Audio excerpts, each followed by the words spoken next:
솔직히 이런 경험 있으시죠? 밤새 준비한 서비스, 열정 다 쏟아 만든 제품, 막상 세상에 내놨는데 사람들은 익숙한 브랜드만 찾습니다. 그때 드는 생각, 아니 내 것도 충분히 좋은데 왜 안 팔리지? 처음엔 가격을 조금 내려봅니다. 그러다 광고비를 더 쓰게 되고 SNS에서 다른 브랜드가 하는 방식도 따라해봅니다. 근데 이상하죠? 아무리 싸게 팔아도 아무리 열심히 홍보해도 사람들은 여전히 그 브랜드만 고집합니다. 왜일까요? 그건 우리가 대부분 같은 싸움만 하고 있기 때문입니다. 가격을 낮추고 광고를 더 돌리고 기능을 하나 더 붙이고, 근데 이 싸움은 끝이 없습니다.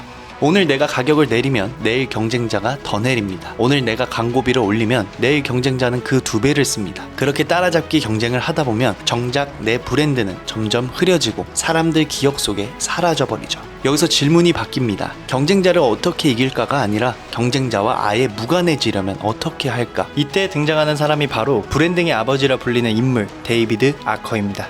아커는 말합니다. 제품은 금방 낡아버리지만 성공한 브랜드는 시간을 초월한다. 이 말은 단순한 멋진 명언이 아닙니다. 여러분이 아무리 좋은 제품을 내놔도 브랜드라는 이름표가 없으면 소비자의 머릿속에서 순식간에 사라진다는 뜻이죠. 그렇다면 우리는 어떻게 해야 할까요? 경쟁자와 똑같은 싸움에 매달리는 게 아니라 브랜드를 통해 아예 다른 길을 만들어야 합니다. 오늘 영상에서는 아커가 평생 연구한 핵심 원칙을 풀어내고 그걸 어떻게 내 사업과 일상에 접목할 수 있을지 함께 이야기하겠습니다. 오늘의 이야기, 브랜드로 경쟁을 넘어서는 법, 그리고 나만의 새로운 무대를 여는 법, 지금 시작합니다.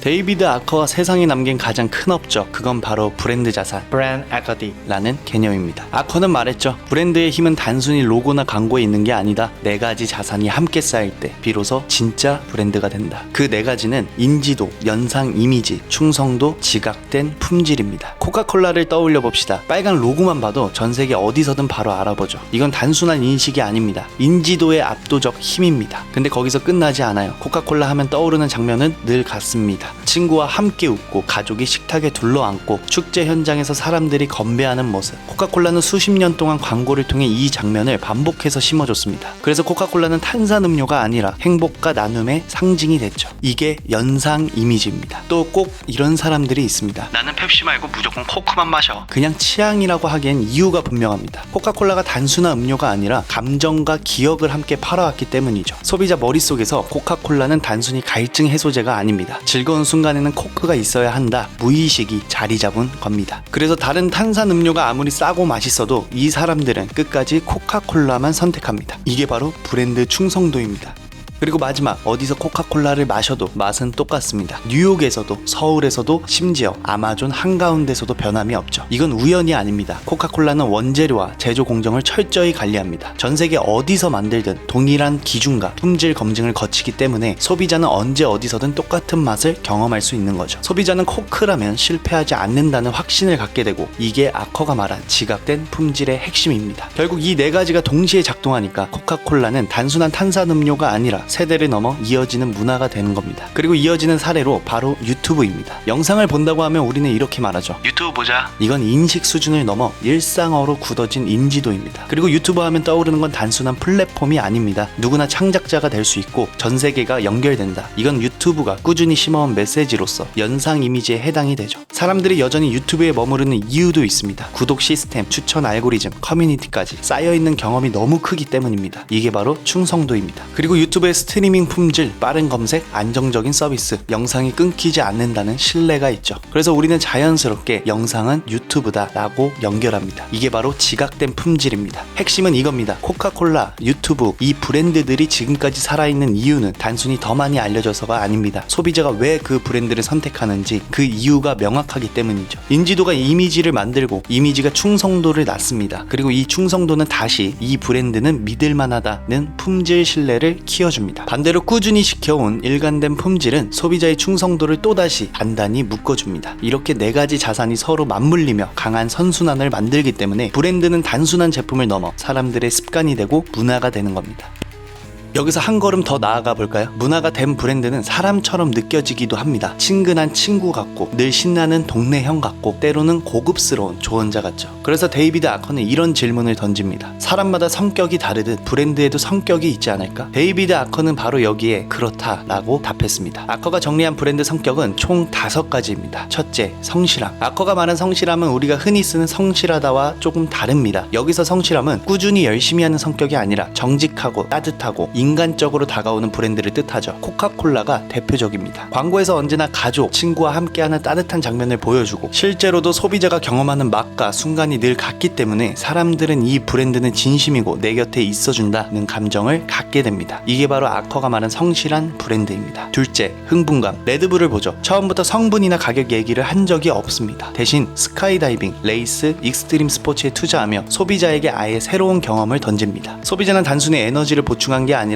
레드불을 마시면 나도 저 도전을 함께 할 것 같다는 감정을 느낍니다. 이 감정이 반복되며 결국 레드불은 흥분감을 주는 브랜드로 자리 잡게 된 겁니다. 셋째, 유능함. 구글과 삼성이 그렇습니다. 구글은 우리가 질문을 던질 때마다 늘 정확한 답을 줍니다. 삼성은 최신 기술과 안정적인 품질을 수십 년간 보여줬죠. 소비자는 이 경험을 통해 여긴 맡겨도 된다는 확신을 쌓아갑니다. 실패하지 않는 경험이 반복될 때 브랜드는 전문성과 신뢰의 상징이 됩니다. 넷째, 세련됨. 샤넬은 단순히 제품을 파는 게 아닙니다. 광고 한 컷, 매장 인테리어, 로고 하나까지 전부 고급스럽고 우아하죠. 소비자는 샤넬을 구매하면서 단순히 화장품을 사는 게 아니라 내가 지금 한 단계 더 격이 올라간다는 감정을 경험합니다. 이 감정이 브랜드에 계속 더 씌워지면서 샤넬은 세련됨의 대명사가 된 겁니다. 다섯째, 강인함. 지프는 광고 속에서 언제나 거친 산길과 오프로드를 달립니다. 그런데 중요한 건 실제 차량 성능도 그 이미지를 뒷받침한다는 거죠. 소비자는 단순히 자동차를 산 게 아니라 이 차를 타면 나도 모험을 떠날 수 있다는 강렬한 감정을 얻습니다. 현실 경험과 상징적 이미지가 합쳐지면서 지프는 강인함을 대표하는 브랜드가 된 겁니다. 여기서 중요한 건 하나입니다. 성공하는 브랜드가 5가지 성격을 다 가지려 하는 게 아니라는 겁니다. 오히려 딱 한두 가지를 분명하게 그리고 일관되게 보여주는 브랜드가 소비자의 마음에 더 오래 남습니다. 그 결과 소비자는 브랜드를 제품이 아니라 사람처럼 기억합니다. 얘는 언제나 나를 신나게 하네. 얘는 언제나 믿을만해. 이런 감정적 확신이 쌓이는 거죠. 자, 이제 직접 해봅시다. 그냥 머릿속으로만 하지 말고 메모장이나 휴대폰에 꼭 적어보세요. 사람들이 내 브랜드에 대해 어떤 말을 하는지 여긴 늘 믿을만해 라고 한다면 여러분 브랜드는 성실함에 가깝습니다. 항상 새롭고 재미있어 라는 얘기를 듣는다면 흥분감에 가깝습니다. 맡기면 확실하다는 반응이 많다면 유능함입니다. 고급스럽고 감각있다는 평가가 이어진다면 세련됨이고요. 터프하고 믿음직하다는 이야기를 듣는다면 강인함입니다. 이제 메모장에 5가지 성격을 나란히 써보시기 바랍니다. 그리고 내 브랜드와 가장 가깝다고 느껴지는 단어에 동그라미를 쳐봅니다. 여기에 실제 고객이 해줬던 말을 같이 적어보시기 바랍니다. 예를 들어 늘 믿을만하네 라는 피드백이 있었다면 성실함 옆에 붙여보는 겁니다. 마지막으로 한 장면을 떠올려보세요. 만약 내 브랜드를 사진 한 컷으로 담는다면 어떤 모습일까요? 따뜻한 조명 속 카페일 수도 있고 시끄러운 콘서트장 같은 에너지가 넘칠 수도 있고 최첨단 기술이 반짝이는 무대일 수도 있습니다. 그 장면이 바로 여러분 브랜드의 성격입니다. 그리고 이 성격이 분명해질수록 소비자는 브랜드를 더 오래 기억하게 됩니다.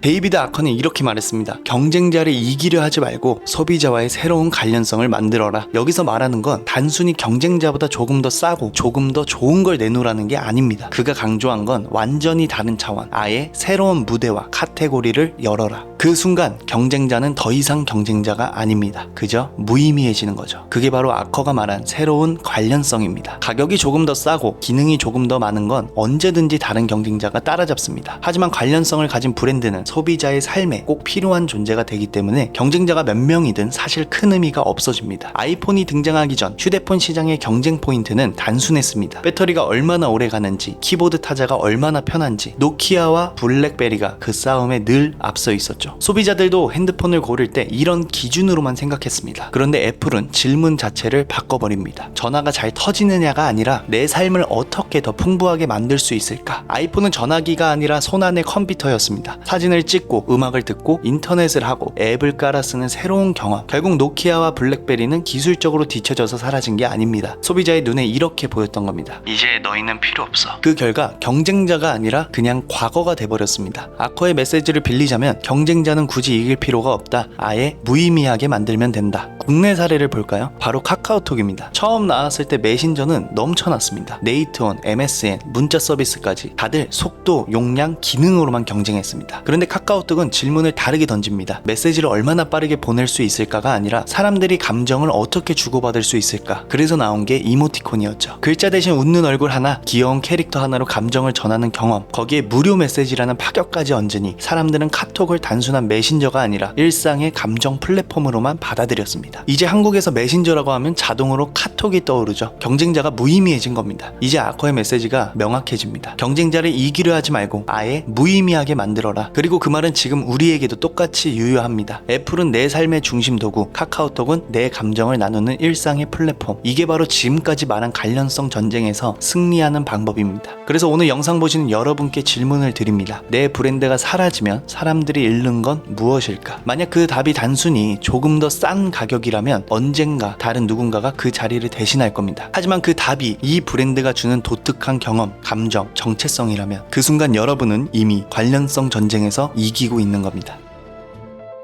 데이비드 아커가 마지막으로 강조한 건 스토리였습니다. 그는 이렇게 말했죠. 사람들은 숫자보다 진정성 있는 이야기를 더 오래 기억한다. 한번 떠올려보세요. 스펙이나 데이터는 잠깐 눈길을 끌 수 있습니다. 이 제품은 경쟁사보다 몇 퍼센트 더 빠르다 같은 말들요. 하지만 시간이 지나면 다 잊혀집니다. 그런데 감동적인 이야기, 진심이 느껴지는 경험은 오래 남습니다. 심지어 브랜드가 없어도 그 이야기 자체가 우리 머릿속에 각인되죠. 바로 이게 스토리의 힘입니다. 예를 들면 에어비앤비의 시작은 화려하지 않았습니다. 집세조차 못 내는 청년들이 자기 집 거실을 여행객에게 빌려주며 시작했죠. 그냥 임시방편 같았던 일이었지만 이 경험이 브랜드의 뼈대가 됐습니다. 이 작은 사건에서 나온 메시지가 바로 Belong Anywhere, 어디서든 어울리자입니다. 숙박이라는 기능을 넘어 사람과 사람을 연결하는 철학으로 확장된 거죠. 그래서 소비자는 에어비앤비를 단순히 저렴한 숙소 예약 앱이라고 보지 않습니다. 여행지에서 누군가의 집에 머물며 현지 문화를 느끼는 특별한 경험, 이 경험이 곧 브랜드 스토리가 되어 사람들의 마음에 각인된 겁니다. 또 다른 기업 이케아의 창업자 잉바르 캄프라드는 분명한 철학을 가졌습니다. 좋은 디자인은 모두의 권리다. 그래서 그는 가구를 더 싸게 대량 생산을 하면서 조립식이라는 독특한 방식을 선택했습니다. 여러분도 아마 기억하실 겁니다. 때로는 나사가 남기도 하고 설명서를 보며 가족이 함께 씨름하기도 하죠. 그 과정 자체가 추억이 되고 소비자는 단순히 가구를 산 게 아니라 완성의 경험을 산 겁니다. 그래서 이케아는 단순한 가구 회사가 아니라 생활 문화를 바꾼 브랜드라는 이야기를 얻게 된 거죠. 여기서 공통점이 보이시나요? 에어비앤비도 이케아도 단순히 기능이나 가격으로 승부한 게 아닙니다. 브랜드의 뿌리에 깔린 철학과 그 철학에서 나온 이야기가 소비자의 마음에 오래 남은 겁니다. 이제 중요한 건 여러분 차례입니다. 여러분 브랜드에도 분명 이야기가 있습니다. 왜 이 일을 시작했는지, 첫 고객이 남겨준 잊지 못할 한마디, 혹은 넘어졌다가 다시 일어섰던 순간. 숫자와 스펙은 경쟁자가 따라할 수 있습니다. 하지만 이 이야기는 여러분만의 것이고 그게 바로 브랜드를 특별하게 만드는 자산입니다. 오늘 영상이 끝나면 꼭 한번 메모해보세요. 내 브랜드를 대표하는 한 편의 이야기는 무엇일까? 한 줄로 적어보는 순간 흐릿했던 브랜드의 정체성이 선명해지고 여러분 브랜드는 단순한 제품을 넘어 사람들의 기억 속에 살아남는 존재가 될 겁니다. 그게 바로 데이비드 아커가 말한 브랜드의 시그니처 스토리입니다.